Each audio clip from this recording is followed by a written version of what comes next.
Hi, this is Chris from Guitarist. I'm Lee from Andertons. And we're here with Mike Volts on the Gibson stand at Namm 2015, and he's going to talk us through some of the new Gibson Memphis models. So let's kick off, Mike. Well, guys, thanks first off for joining us here and coming to see Gibson Memphis. We have a new 2015 lineup. We're very proud of it. And I'm going to start over here with our core models. This is our redesigned Studio ES335. We also have a 339. In fact, there it is. And for this year, we have two new colors. We've got this Sunburst, it's sort of a warm, dark sunburst, and this beautiful cherry. They're bound in ebony with a black plastic binding, and they just really accent the colors very well. Along with a lot of changes for our guitars this year, we've got a historic truss rod in here. We've switched over to the Grover Rotomatics on these guitars. And just overall, we think this is a killer lineup. Our 2014 Studios just took off, and this is even nicer. What's a historic truss rod? Or you mean just, you're not talking about the cover, you're talking about the actual truss rod? The actual truss rod itself. Years ago, the original truss rod in, say, the 59s, 335s and so on, was a little heavier diameter rod. Mm-hmm. It had a solid brass insert that was drilled out of brass tubing, a rod. And it was put in, peened over, and it had a larger washer. Somewhere in the 60s, Gibson switched over to a flat washer. They had a plastic sleeve on it. It was a smaller rod, just not quite the truss rod that the old one was. So we've switched over, and this year all of them are gone to the old truss rod. It gives the guitar player just a little bit better adjustability on the neck. When we did that this year, on our neck profile, we've also beefed up the material just in here a little bit. Mm-hmm. This has been a weak spot for Gibsons. We didn't want to change the neck shape. So we've added the transition, we've added a little bit of material just in there, and that helps to accept larger washer and gives it a more stable neck. What I like about that is that it doesn't actually look, really obtrusive. You might not even notice unless someone told you. No, you don't notice it. You have to have it pointed out. And, we want it to be subtle. This isn't something that's a visible feature. We just wanted the guitars to be better. Every year we're just trying to think, how can we make a better Gibson? Yep. The Gibson Memphis division, we're fairly new. We were under the umbrella of other divisions up until 2 years ago. So this year we started branding, and we put the little engraved F hole on all of our truss rods, just so people understand it's And Memphis. this is, I'm sure all the Gibson aficionados will know this, but for the guys that don't, we're referring to as Gibson Memphis, but that's because the factory that builds all the semi-acoustics is separate. It's in Memphis, and it's separate to where the solids and custom shop are built. Yes, Yeah. we are downtown Memphis, one block off Beale Street, and it's just the blues. It's an amazing place to be. And you guys have still got like the original press for the laminates that's been used at Gibson for 60 years. Yeah. When you think, you look at the Beatles playing their casinos, a Grant Green with a 330, that press. All of these guitars here are pressed on that same press. It's the soul of our entire operation. Cool. That's It's great. old, it drips, it leaks, and we love it. Sounds a bit like me. Anyway, let's go. All right. Well, we're moving down. This is our 335. This year they used to have dots. Yeah. And we've done very well with our reissues, especially our 63. Yeah. So we thought we would share that with the other lineup. So we've gone with this. We've changed the sunburst a little bit. It's a little more vibrant on our vintage burst. Other things we're doing this year, we're rolling in the binding. So the edges of the binding, we're rolling it in so that when you grab the guitar, it just, you put your hand on it, it feels a little bit softer, more comfortable. You can definitely feel there's a little less sharpness in it. We started doing that in 2011, 12 with our 330, because the old Gibsons, I remember I fell in love with a Junior, a 59. You picked it up and it melted in your hand. So we've been doing it on historics. It's very time consuming, but it's worth it. Well, I can testify to the fact that, because I've got a 2003 335 and mine feels rolled in, but that's because I've been playing it for 10 years, So it's good to get kind of a pass straight to feeling like that straight out of the box is. I've had a tech roll the edges on 2 or 3 of my guitars. All right, so you understand. You understand it is the that, importance. It's that instant, like I've owned this guitar for That's 20 it. years kind of feel, isn't it? That's it. Guys, when we did our first 330 reissue, fellas would pick it up and they just it melted and they didn't know why. Yeah. But that was it. So I've always liked I don't know about you, I've always liked the block inlays over the dot inlays. I've always... Yeah, I think it's a weird one, isn't it? Because I like them both. I can never decide. I mean, mine's a dot, but every time I see the blocks as well, I always really like them. I think it's kind of evocative of different players, isn't it? Because you maybe think like, Larry Carlton, Eric Clapton, when you think of block neck. You can see I don't know if we get the burst in a different light, you can really see the burst difference here. It's much redder, isn't it, than... Right, and the yellow is a little bit more vibrant on this. So, a lovely and piece if of you will, rose turn it on there, around. isn't it? Now, we switched to tuners this year. For most of our guitars, we're going with the reissue Grover milk bottles. These are relatively new. It's an 18-to-1 ratio. So it's a very smooth, I mean, it's just, you have a lot more control. Like I said, every place we could, we've just tried to up the game. Oh, almost forgot, bone nut. Real bone nut. Real bone nuts. They were corian before, which is a fine material, but the bone nut, it's a little smoother. It holds up just forever and ever. I think my kitchen worktop is corian. Seriously. I'm glad you didn't say your kitchen worktop was bone. No, made us like really bad for the environment. But Big, big. But no. Oh, that's interesting.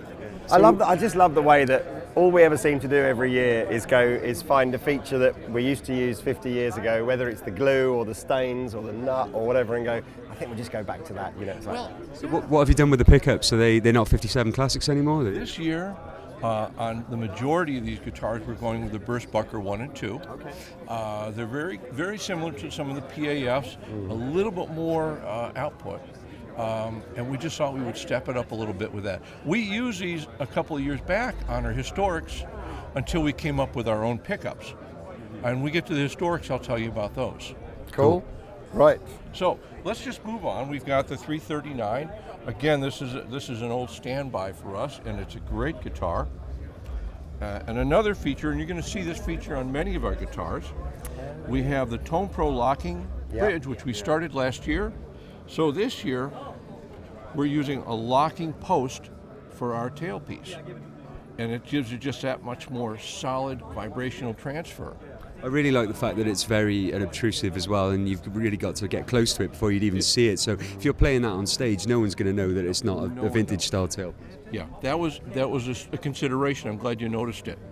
So it's interesting on that, because one of the features I quite liked on the USA lineup was the fact that they were doing an Allen key adjustment on the bridge. But this has stayed with this is a different style of bridge, isn't it? Where it's so you set the height, but then you lock it so that when you take the strings off, it can't fall off. That's right. Yeah. Well, see this, they use a Tune-o-matic, which is a little larger bridge. This is much closer to the vintage ABR. Okay. So, and we prefer this. It has the vibe of our guitars.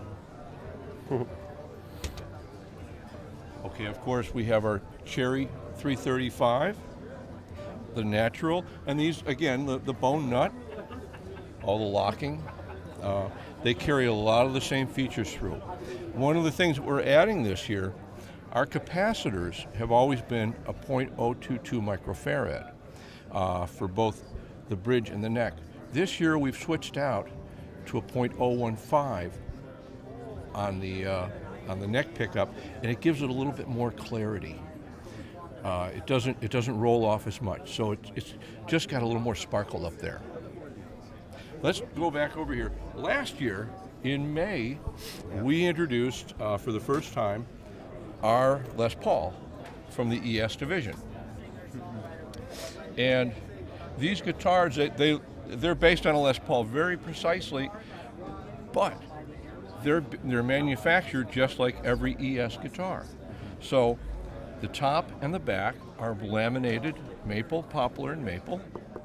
We have a center block that runs down just like a traditional 335, but we've made changes. When we thought about Les Paul, you think about it, you go, what is a Les Paul? And a Les Paul is mahogany with a maple cap.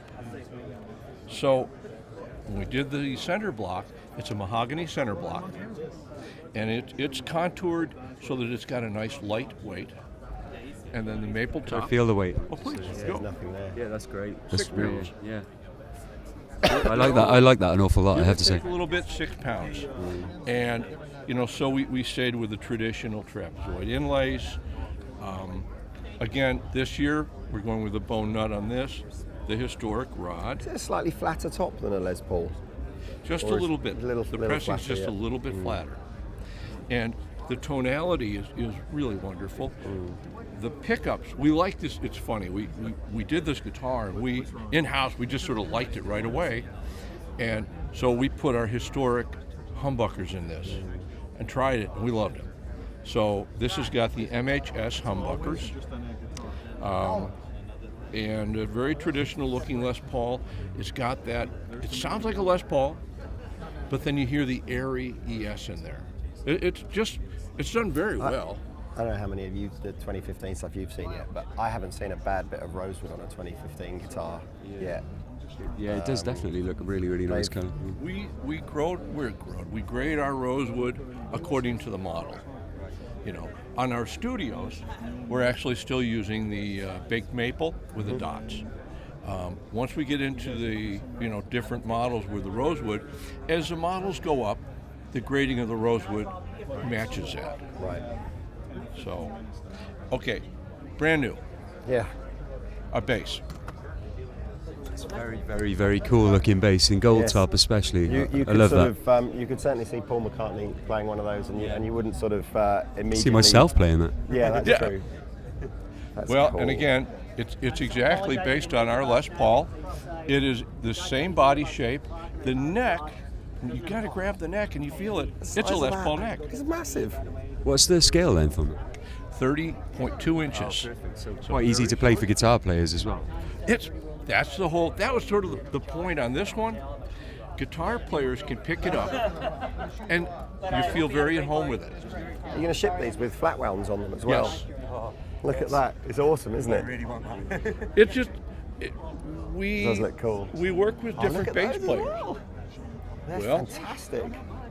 Those are wonderful tuners. Yeah. They're made up in New York.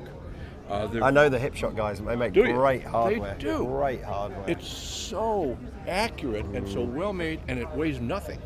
So you put that on a strap with this very, very lightweight and the short scale.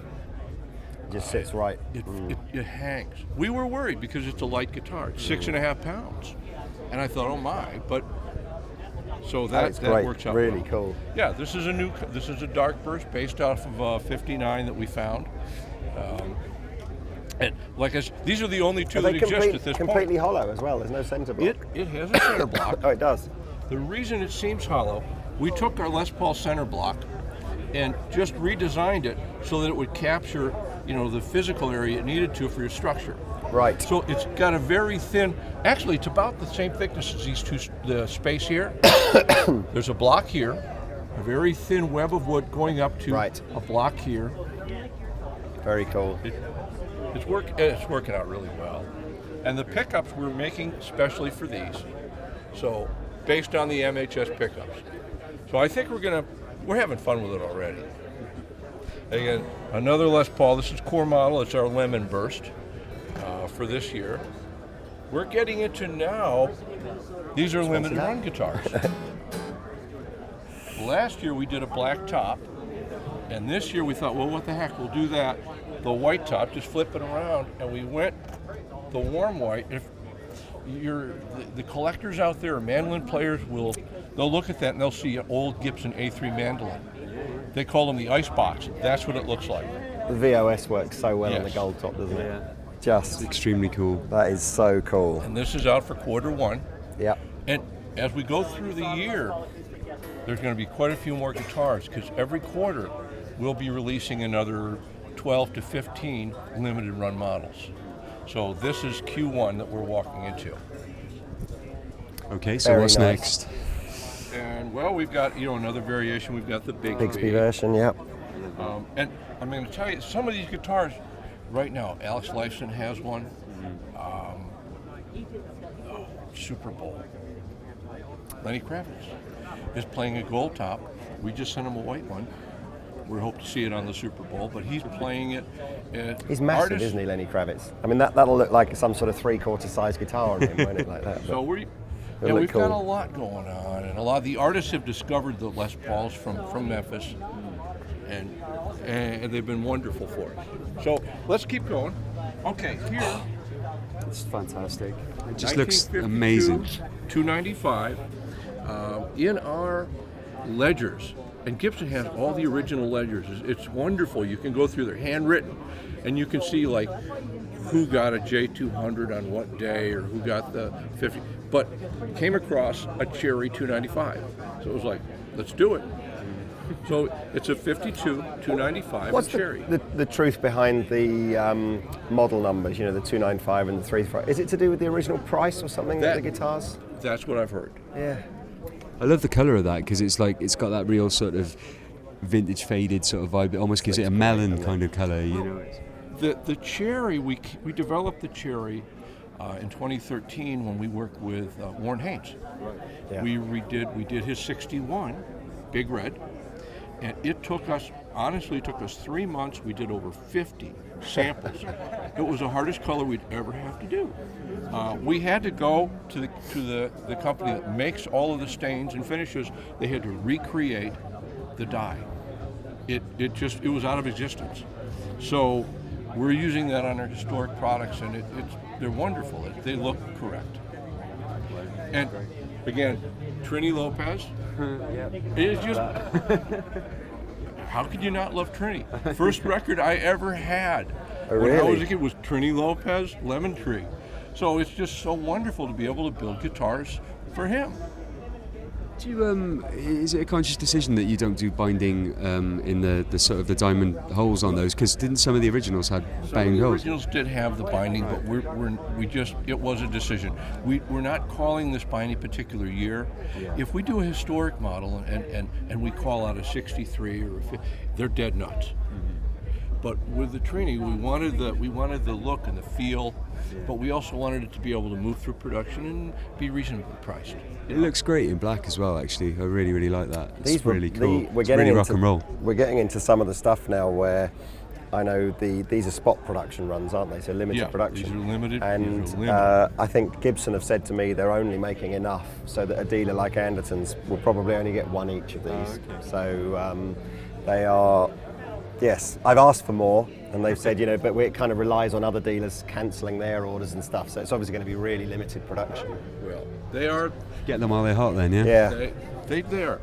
Okay, last year we came out with our 345, and we modeled it on a 64. And this year, we've got a couple. This is our limited run. We're going to be using figured maple on one in our limited. And it's still the same guitar. It's pretty heavy, that is, isn't it? I wonder why Well, that's because you just hit.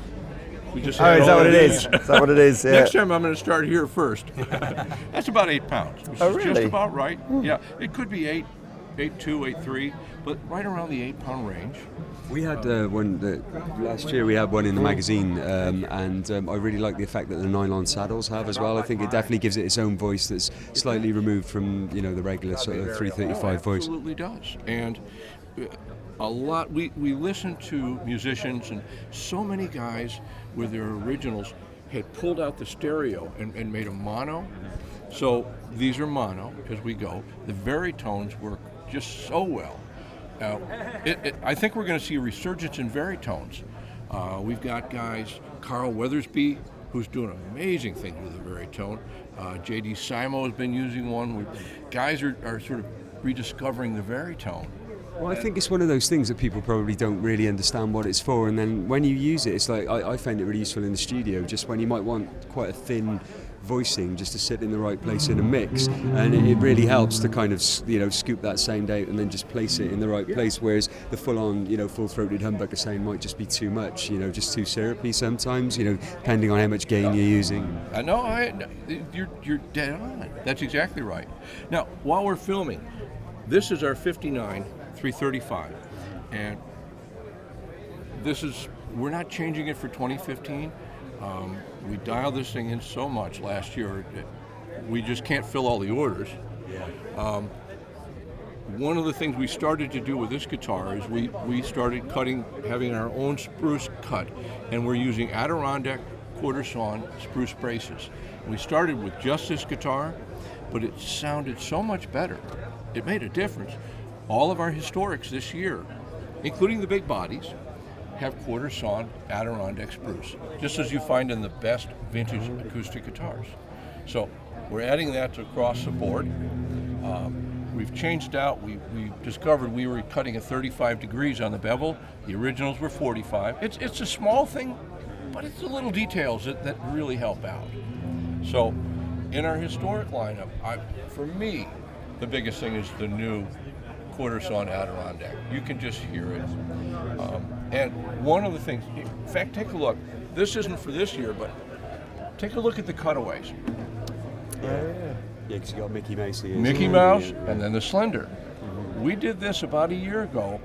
We digitized original guitars and had presses made. I mean, you need to honor the old music. I mean, the music that came, that set us playing. Well, it's interesting because I've always preferred the look of the Mickey Mouse ears, but those have actually got a little bit more space, up the top end. So I think that's an easier guitar to play, maybe, if you're playing a lot of high register lead playing. Yeah, it could be. My hands are small enough; I fit either one, but that's carried over. One of the things we started doing last year is we worked with an artist, Rusty Anderson. We recreated his 59. It's a killer guitar. It was a really, really nice guitar. Well, Rusty was so involved in the process, and it was through his diligence working together that we brought a lot of things to plate. We changed our binding color, which we've shared with other divisions now, based on his original. And the other thing was we were trying to capture his tone, and that took some time. But in doing that, we ended up with our own pickups. These are our MHS humbuckers. And what's special on these pickups, it's a mismatched coil. They're just slightly underwound. They're scatterwound. The coils are mismatched. And one of the best things is we've got a great winding process now. So we don't have, it's not like the original windings, where they had a sewing machine molder and they would just talk, and it's a little more structured. They're not potted. We tested these for a year. In fact, Rusty plays with Paul McCartney, and they play pretty big venues, relatively speaking. And he played them all year, and they were great. Then we found there was another band that we've been working with out of New York, and a few independent artists who are playing smaller venues, like some of the little clubs in New York, cranking these things. Perfect. So a year's testing with various artists, and we were confident we were on the right track, and we've put them out there, and they've done just brilliant. I think as well with unpotted pickups, there's maybe a common preconception that they're always going to feed back, but isn't it more about how the cover's attached and trying to make sure there's not so much rattle and not a void in there that has more impact maybe on the level of feedback than perhaps people realise? The old ones, I think it was in the actual winding. The winding was just not as. I used to wind pickups by hand, and there's a lot of variation to how you hold it, how you set your clamps down, and the new winders are more efficient. And we can still do a scatter wind, but they lay down a tighter and a more uniform coil. So you don't have that errant wire or loose area. And I think that's a large key. And knowing that's what we did, and we've been really happy with the sound. And then when we did, we matched these up. We tried to get just the right roll on and roll off. We were in the past using a linear taper pot. We did experimenting, and we ended up with a CTS pot. It's not offered. You can't find it in the catalog. We're getting a plus or minus 5% tolerance, which is the tightest you can do on a potentiometer. And we're using an H audio taper. And once we get them in, then we sit down and we measure every pot. So every potentiometer, we've got a gentleman who measures every one, writes on it the resistance, and then builds sets. So every guitar in our historic lineup has matched audio taper, high tolerance pots, and they're all hand soldered. It's all made by hand. I guess one of the things I'd like to mention while we're on the subject of kind of pickups and electronics as well, and you guys, you go to such a level of detail to replicate the old guitars, and I guess one of the things that maybe I'm waiting for is I'm wondering if at some point you were going to kind of address the shape of the pickup covers slightly, because the original PAFs have a slightly different radius maybe. Is that something that you're thinking about looking at perhaps at any point? As you go through the room, you'll see that. Okay, cool.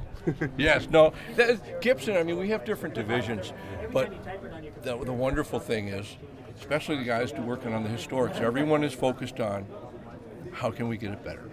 How can we, and we have collectors and artists who work with us, and you have to honor the original guitars as much as you can. So we're working on that. Particularly when they're that good. So, and moving on, we here we have our 59 175 as a limited run. The originals were always plain maple, but if you can catch that, it just was so gorgeous with this particular. It's a sunburst that we're pulling off. We have a 225 in our collection. We're buying original guitars to work from, and It's pretty pretty, that is. so Yeah. if you match up this veneer with the 225 57 sunburst, it just looks so good. We thought, all right, we have to build a run. Sometimes we'll do these things just because they're just too pretty not to build. Love that as well. Oh yeah, we came up when we did our original 59. We resurfaced with this. We actually, I bought a 59 when I started there, and we mapped out. I don't know if you can see it, but just the end of the fingerboard, the way the S curve is underneath it. Yeah. Well, that's different on a 59 than it is, say, on a 52. So every year that we do, we study the instrument very closely, and we replicate every last thing there is. The fingerboards were 30 thousandths thicker than what our current production. So we actually made a fixture. We would make the fingerboard, we vacuum it down, and we mill 30 thousandths off the back of it to go on this guitar. That's an attention to detail, isn't it? It's why it's so much fun. We just love it. So, and it makes a guitar that much. These are special guitars, and someone has to really want one. So we have to make them right. And here's our regular 59 in natural. We're getting down here. Again, we've got a 335, and this one's got a little bit of figure in it. We're trying to do one run of every historic model, and with some nice figure. Last year, one of the things we came up with towards the end is the celluloid. If you see the block inlays on our other guitars, you'll see the difference. When we were working with a 63, we had several come in to study, and one of the things we noticed was the inlay material was significantly different. The originals seemed to have that depth, and they were vibrant, and they would move. Several of the guitars have been refretted, so they were really thin. You could see the dark through it. But we work with our supplier, and if you look at that, they're just one figure right there. They're all of them a little different. But you put this next to a 63 or 4, they're identical. Once again, I love the color as well. Well, again, this is working with that stain that we came up with. So this is one of our 335s, our figure 335. This is limited. Look at the back of it. For Q1. And we're using an indigo blue stain. And I think we're doing 200 of these, and they may be gone already. It's been a hit. So, can we see it? Show the back. I just saw the back of it. It's so pretty, and it's just looks like the sea, doesn't it? It's just beautiful. Yeah, this has been fun. Not easy to build. Really? Oh, the guys remind me every day how hard it is to stain these guitars. Really? What's the? Is this particular colour more difficult than another colour, or is just that are they all? Part of what it is a veneer.